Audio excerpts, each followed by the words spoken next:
So I'm a little jet lagged, but it's a beautiful country from what I've seen so far. Beautiful city from what I've seen so far.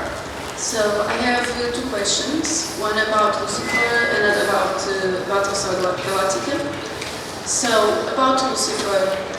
Lucifer has been a show that has a lot of history with the fans about saving the show, a huge amount of fans. So how was for you to be part of that show?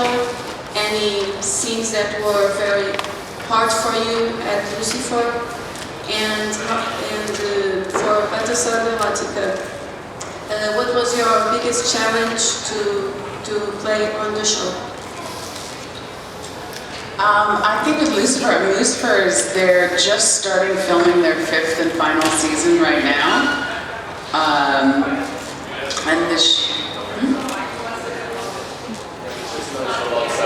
Oh, okay. Why, thank you. And I was in the 2nd and the 3rd seasons. So after that, the show got canceled, and it was because of the fans. The Lucifans saved Lucifer, this massive campaign, Twitter campaign that essentially saved the show. So I know I was going to be off the show anyway at that point, so it didn't necessarily affect me in terms of my job. But I was still just, being friends with them and having been part of the show, I was still very taken in and just exhilarated by the fan outpouring of love for the show. And happy for my coworkers and my friends to get to continue on. And so yeah, they're going into their 5th season, and the show is, the show's a fun show. It definitely has some dark elements and kind of an allegory of human life and dysfunction and everything. But it's also a very fun show to watch, and I think that's one of the things that people are drawn to it. It can make you think, but it can also make you laugh. And in these days and times that we live in right now, sometimes a show that you can just sit down and relax and enjoy is what you want to see, right? And Tom Ellis may be extremely charismatic. He might have that going for him. I think for myself, I worked with Tom the most, and then with Amenadiel, or Lucifer, and DB. And had some wonderful scenes with them. It's hard to choose because there was a bunch of different scenes. There was a scene with Amenadiel where I take him to Uriel's grave, and he has that coming to terms that his brother is dead and that his other brother did it. And I thought DB did a wonderful job in that. Of course, Charlotte's death scene was a very difficult scene to shoot. But also in that way, it was a beautiful scene to shoot. The most difficult part of it actually was the fact that it took about a month to film it, because we started it and we had to have quite a few pre-production meetings in terms of for visual effects, because of how his wings, how the VisFX were going to draw his wings, so they had to make sure hair wasn't falling in place, or the costume, how he was going to lift me up. And then when we went to shoot it, we shot the talking on the bench, we shot everything leading up to the shooting. And I went in the back to get squib. Do you know what squibs are? It's the special effects that they strap on you as the little gunpowder. So when somebody remotely hits it, it looks like you've been shot, you see the blood spurt out. So when I went up to get squibbed, which takes about 10 minutes, fog rolled in. And it looked like you couldn't see any twinkling lights. So since it was supposed to go from 1 second to the next, we waited and we waited and we waited to see if the fog would pass, and it didn't. And so finally they called Tom and Lauren and Kevin in to do the finale when they come in and find my body. And at this point they thought they were going to be working hours later, and so they all had a little bit of wine in their trailer. They've been watching movies. They all come in kind of in a good mood. And anyway, by the time we shot the ending, and then by the time we could go back and shoot the actual dying and being lifted up to heaven, was probably about 2 to 3 weeks later. So it was a hard, you know, an emotional scene like that, and you have to keep breaking it up into all these different elements. That was probably one of the hardest scenes. And with Battlestar, ask your question about Battlestar again. The biggest challenge playing the Six. For me, in the beginning, just being brand new. It was my first season, my first series. So just being green, so to speak, and just learning to trust my instincts. But it was with a team of amazing people, you know, Edward James Olmos, Mary McDonald, Katie Sackhoff, James Callis, like just an amazing group of people. And so it very quickly became a family. I think the challenge in the beginning was when I started having multiple characters, of trying to, I never had trouble keeping them separate, because to me they were different people. But when you had multiples of them in the background, those were all photo doubles, where you'd never see their face. And if you did, they would pop me into that, they'd change my outfit and they'd pop me into that outfit. And you'd see my face for a second.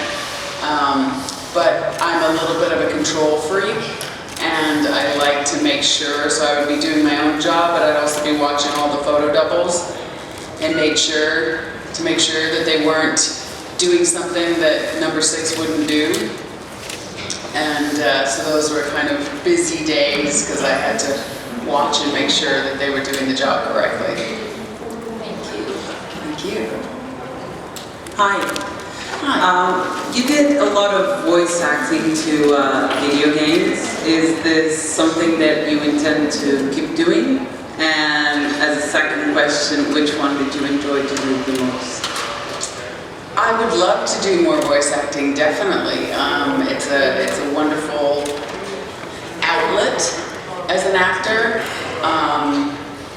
If I had to choose one or the other, I would choose on camera, just because you get to relate to the other actors.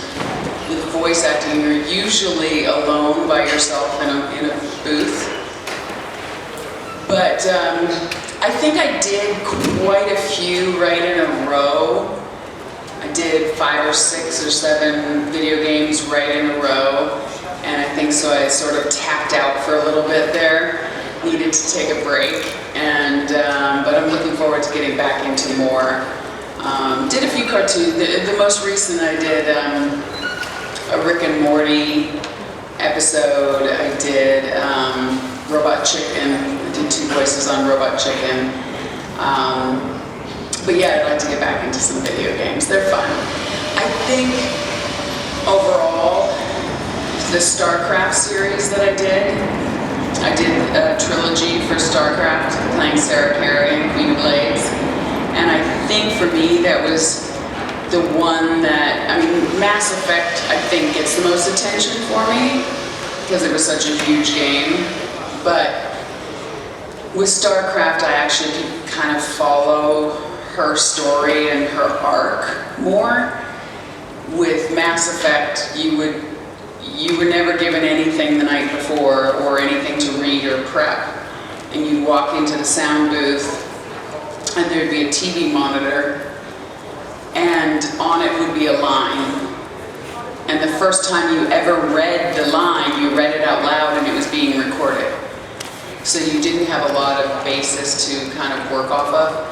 And you couldn't scroll ahead either, as if you had a script there in front of you and they're talking in the background of, oh, well, maybe she should do it this way or this way. You can kind of scroll ahead and kind of familiarize yourself with what's coming up. That wasn't the case, because it was all just one line on a computer screen.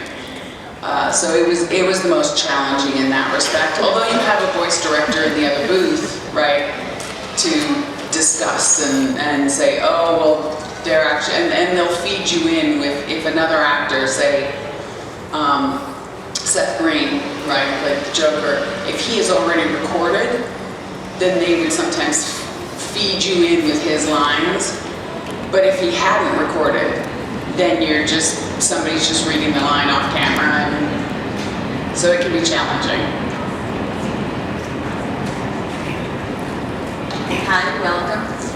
You worked with Edward James Olmos. Edward was here in Comic-Con 2 years ago, and it was pretty nice. How was that experience to shoot with an actor like him? With Edward? Yes. Oh, amazing. Yeah, I love Eddie. He was, when I shot Battlestar again, I mentioned I was a brand new actor, and he was already this iconic actor, you know, Stand and Deliver and Blade Runner and Miami Vice, everything, and he was brilliant. And to see his passion and his love for the craft and to make the show better and his attention to detail and his dedication was really something. I mean, I would like to think that my personality, that you know, me being a farm girl from Canada, I have that integrity in me anyway, I would like to think. But it helped seeing it from a perspective of a career that I was just entering into. And to see him and Mary McDonald, who also had been working for many years into such accolades, to see their focus and dedication. You know, sometimes I think, not just if you get older, but sometimes if there's been some success, people can quote unquote phone it in, you know, just do the paycheck and just go there and say the lines. That's not the case with them. They want to put their best foot forward every single time they're on screen. And also a welcoming environment. They really want to collaborate and make it a team effort and make sure that every part of the team is feeling supported and is feeling comfortable to do their best work and can ask questions. So I maybe got spoiled Battlestar being my first series, because that was my experience of everybody just being a team and never being afraid to voice your opinion, even if it turns out to be wrong, you know. Hello, you've been in Con Man. It's a very fun show. I want to know what was your experience? Show, and it's called Con Man, short for Convention Man, and you know, would you want to play a role in it? Sure, you know, send me the script. Thinking that I was going to be a robot or I was going to be, you know. And when he sends me the script, I went, what? You see me like that? Okay, great. I mean, I really liked the fact that he had me play a character that was outside of the box for what I normally get pegged into, right? And, but at that point, they hadn't even done the crowdfunding. So then the crowdfunding happened, and it was, the crowdfunding happened and it blew up, right? And there was so much that they ended up having to write more episodes, and so it took a little bit longer to start. But then when we did start filming, it was a lot of fun. You know, Alan being an actor, he kind of knows how to work with other actors, but he was overrun. It was so hard on him because he was writing, directing, acting, and also, to his credit, you know, a lot of the times if we were in a bigger scene, there'd be the extras in the scene would be people that had donated to the crowdfunding.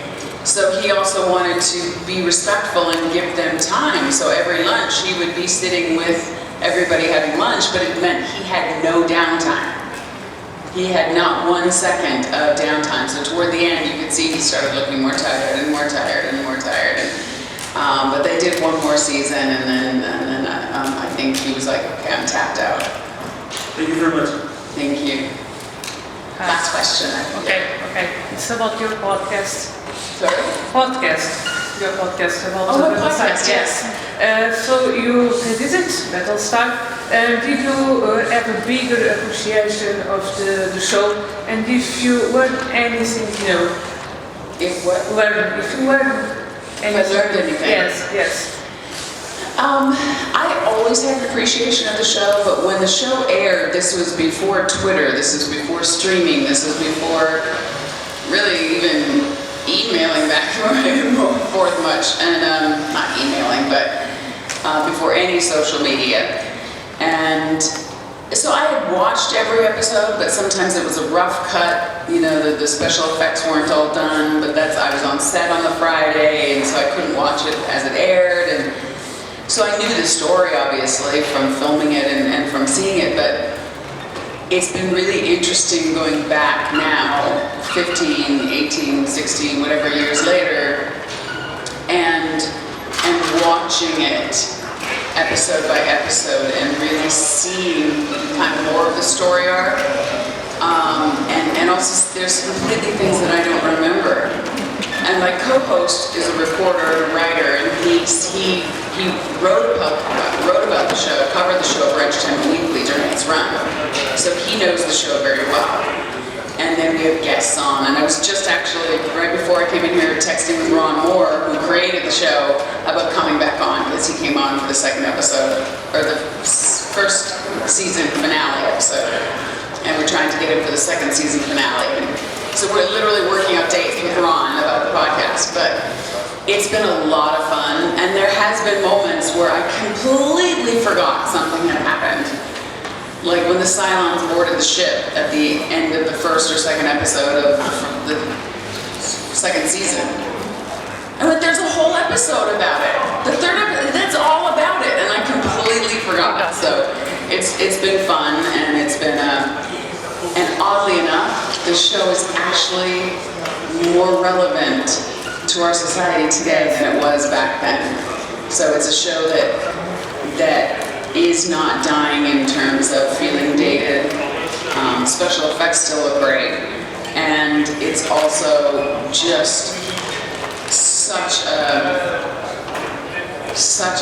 look, an examination of our human survival and also our political Refugees, yeah. everything. It's actually more poignant now than it was back then, which is kind of scary. Yeah, thank you.